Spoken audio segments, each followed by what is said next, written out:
हरिओम तत्सत। जन्म कुंडली विश्लेषण। यह वृषभ लग्न की कुंडली है। सबसे पहले सूर्य से फलादेश प्रारंभ करते हैं। सूर्य इस कुंडली में चतुर्थ भाव के स्वामी है।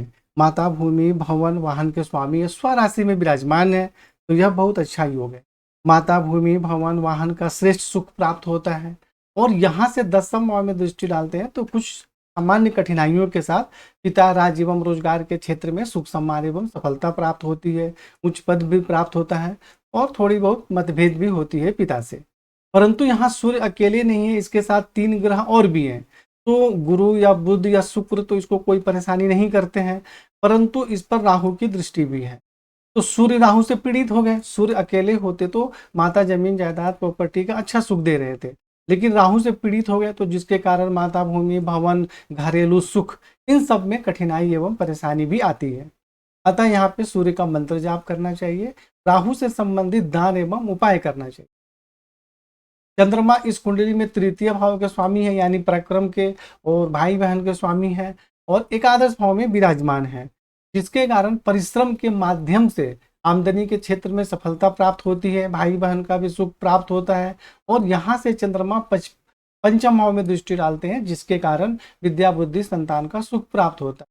परंतु यहाँ चंद्रमा भी शनि से पीड़ित है। जिस प्रकार सूर्य पीड़ित थे, उसी प्रकार चंद्रमा भी पीड़ित हो गए। तो चंद्रमा जब पीड़ित हो गए आय भाव में जाकर, तो भाई बहन के सुख में भी कुछ परेशानी एवं मतभेद होता है, और आमदनी प्राप्त करने में भी कठिनाइयों का सामना करना पड़ता है, और मानसिक परेशानी भी बनी रहती है। तो इसलिए ऐसे व्यक्ति को चंद्रमा का मंत्र जाप करना चाहिए, सफेद चंदन का तिलक लगाना चाहिए, और शनि से संबंधित उपाय इत्यादि जो आपको बताए गए हैं वह करना अत्यंत ही आवश्यक है। मंगल इस कुंडली में सप्तम भाव के स्वामी हैं और द्वादश भाव के स्वामी हैं, यानी पति एवं वैवाहिक जीवन के स्वामी हैं, दैनिक रोजगार के स्वामी हैं, व्यवसाय के स्वामी हैं, खर्च की और विदेश के भी स्वामी हैं। और यह पंचम भाव में बुध की राशि में विराजमान है। वृषभ लग्न की कुंडली में मंगल को अकारक माना जाता है। तो यहाँ मंगल विराजमान है, परंतु किसी ग्रह से पीड़ित नहीं है, तो जिसके कारण विद्या, बुद्धि का श्रेष्ठ सुख प्राप्त होता है। ऐसे व्यक्ति शिक्षा बहुत अच्छी प्राप्त होती है, परंतु संतान से संबंधित कुछ सामान्य परेशानी भी होती है। और पति एवं वैवाहिक जीवन का सुख प्राप्त होता है, दैनिक रोजगार में सफलता प्राप्त होती है। और यहाँ से अष्टम भाव में दृष्टि डालते हैं, जिसके कारण आयु में वृद्धि होती है।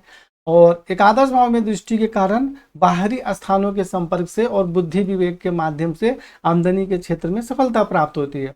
और द्वादश भाव में खुद के घर में देख रहे हैं, यानी कि बाहरी स्थानों के संपर्क से, यानी विदेश के संपर्क से लाभ और सफलता भी प्राप्त होती है।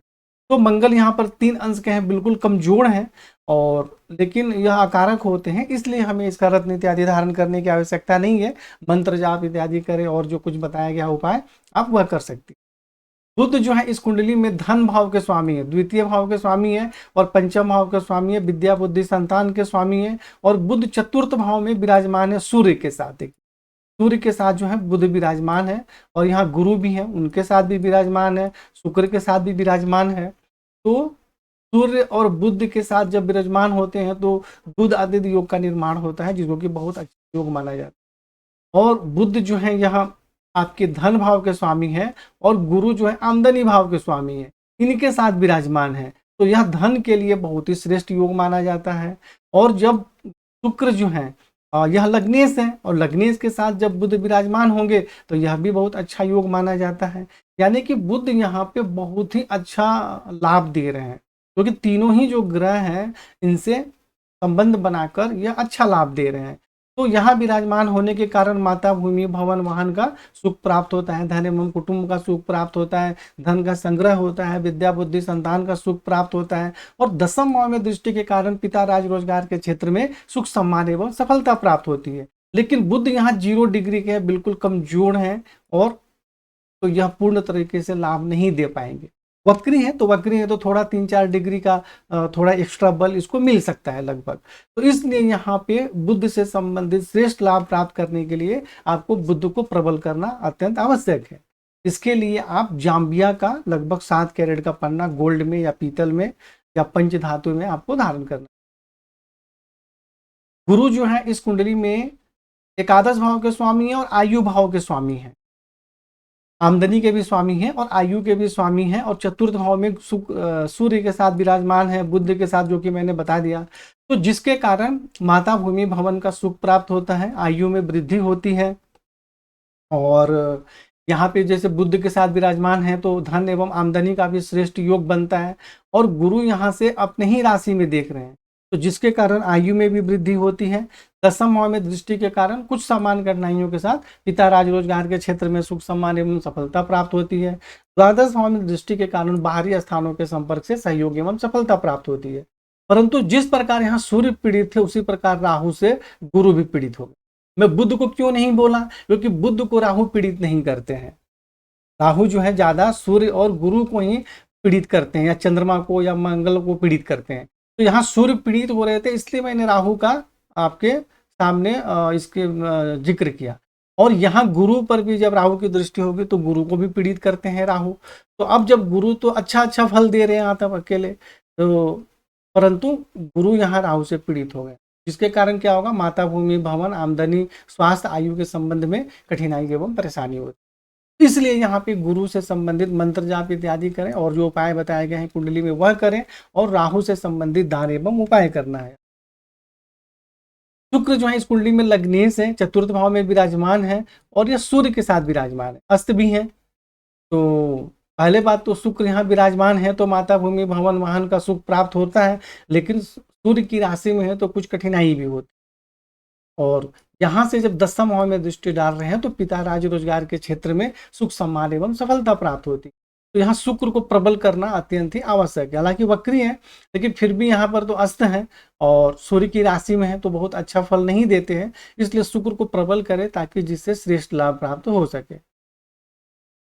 शनि जो है इस कुंडली में नौवां भाव के स्वामी है, दसम भाव के स्वामी है, यानी भाग्य के भी स्वामी है, और पिता राज रोजगार के स्वामी है, स्वराशि में विराजमान है। तो यह बहुत अच्छा योग है, भाग्य की विशेष उन्नति होती है, आप धर्म का पालन करती है, उच्च शिक्षा बहुत अच्छी प्राप्त होती है, पिता राज रोजगार के क्षेत्र में सुख सम्मान एवं सफलता प्राप्त होता है। परंतु जब शनि चंद्रमा पर दृष्टि डाल रहे हैं आय भाव में, तो आमदनी प्राप्त करने में कठिनाइयों का सामना करना पड़ता है, मानसिक परेशानी भी होती है, और भाई बहन के सुख में भी कुछ मतभेद हो जाता है। और यहाँ से तृतीय भाव में दृष्टि डालेंगे तो पराक्रम में वृद्धि होती है, परंतु भाई बहन के सुख में परेशानी होती है। और जब षष्ठ भाव में दृष्टि डालेंगे तो शत्रु पक्ष पर प्रभाव रहता है, उस पर विजय प्राप्त होती है, और नौकरी में भी बहुत अच्छी सफलता प्राप्त होती है। तो शनि जो चंद्रमा पर दृष्टि डाल रहे हैं, जिसके कारण जीवन में परेशानी हो सकती है, तो इसलिए शनि से संबंधित भी आपको उपाय करना आवश्यक है। और किसी भी ग्रह का दान उपाय करने से ग्रह कमजोर नहीं होते हैं, उसके दोष में कमी आती है। राहु यहाँ पे अष्टम भाव में विराजमान है, तो जिसके कारण स्वास्थ्य एवं आयु के संबंध में कुछ परेशानी होती है। द्वादश भाव में दृष्टि के कारण बाहरी स्थानों के संपर्क से भी कुछ परेशानी होती है, खर्च अधिक रहता है। और द्वितीय भाव में दृष्टि के कारण धन एवं कुटुंब का कुछ सुख प्राप्त होता है।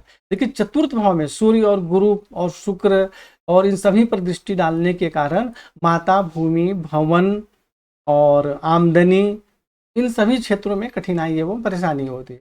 तो इसलिए राहु से संबंधित आपको दान एवं उपाय करना है, इसका कोई रत्न धारण इत्यादि नहीं धारण करना, जो उपाय बताए गए हैं आपको वही उपाय करने। केतु द्वितीय भाव में विराजमान है, जिसके कारण धन एवं कुटुंब के सुख में कुछ कठिनाइयों के साथ सफलता प्राप्त होती है। थोड़ी वाणी में भी उग्रता रहती है, क्योंकि केतु में मंगल के समान गुण होते हैं और उग्र स्वभाव के होते हैं। षष्ठ भाव में दृष्टि के कारण शत्रु पक्ष पर प्रभाव रहता है, विजय प्राप्त होती है, परंतु पेट में किसी प्रकार की समस्या भी हो सकती है। और अष्टम भाव में दृष्टि के कारण आयु में तो वृद्धि होती है, लेकिन पेट के सबसे निचले भाग में किसी प्रकार की समस्या हो सकती है। और यहाँ से दसम भाव में दृष्टि डालेंगे तो पिता राज रोजगार के क्षेत्र में कठिनाई एवं परेशानियों का सामना करना, तो इसलिए केतु से संबंधित दान एवं उपाय करें। और किसी एक ही ग्रह के फलादेश को आखिरी निर्णय नहीं मानना चाहिए, सभी ग्रहों के फलादेश को मिलाकर ही आखिरी निर्णय मानना चाहिए। और वैसे आपकी कुंडली में जो विश्लेषण करके और सारांश में किस भाव से संबंधित अगर कोई परेशानी आ रही है तो उसके लिए क्या उपाय करना है वह भी अलग अलग बता दिया गया है। तो आप इस वीडियो को भी देखें, कुंडली का जो विश्लेषण किया है उसे पढ़ें, और फिर आप फोन से चर्चा करें कि आपको क्या समझ में नहीं आ रही है, तो उसे और भी विस्तार से समझाया जाएगा। हरि ओम तत्सत।